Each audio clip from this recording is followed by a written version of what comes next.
جادوئی منزل کا راز۔ ایک زمانے کی بات ہے، ایک دور کا شہر تھا جس کا نام پریستان تھا۔ پریستان شہر روحانیت سے بھرا ہوا تھا اور وہاں کی جادوئی منزلیں لوگوں کو اپنی طرف کھینچتی تھی۔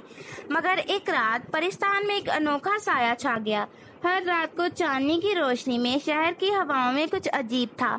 کسی کو دکھائی نہیں دیتا تھا لیکن سب محسوس کرتے تھے۔ اسے لے کر پریستان کے لوگوں میں گہرا راز چھپا ہوا تھا۔ ایک دن ایک بہادر اور سوچنے سمجھنے والا لڑکا آریان پریستان آیا۔ وہ شہر کے ماحول سے پیار کرنے لگا اور اس کی دلچسپی جادوئی منزلوں میں تھی۔ مگر اس نے سنا کہ کچھ گڑبڑ ہے۔ آریان نے فیصلہ کیا کہ وہ راز کو سلجھائے گا۔ آریان نے رات کو جادوئی منزلوں کے قریب چھپ کر راز کا پتہ لگانے کا فیصلہ کیا۔ وہ اندر گیا اور دیکھا کہ ہر کونے میں راز چھپا ہوا ہے۔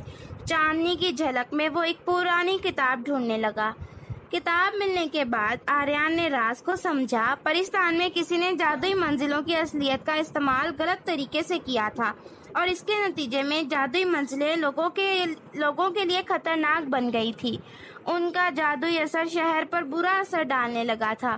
آریان نے سب کو اصل حقیقت بتائی اور اس نے ان سے مدد مانگنے کی گزارش کی۔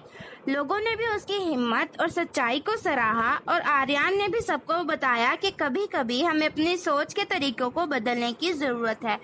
اس کہانی سے سب نے سیکھا کہ کبھی کبھی جو دکھائی دیتا ہے وہ اصل میں ویسا نہیں ہوتا۔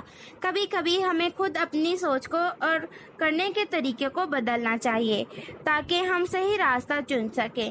یہ کہانی ہے ایک راز کی تلاش میں ایک لڑکے کی جس نے سچائی کو جان کر لوگوں کی مدد کی اور ایک جادوئی شہر کے اندر ایک مشکل راز کو سلجھایا۔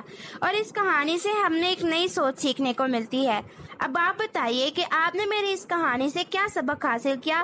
Comment please. And don't forget to like, share and subscribe my channel.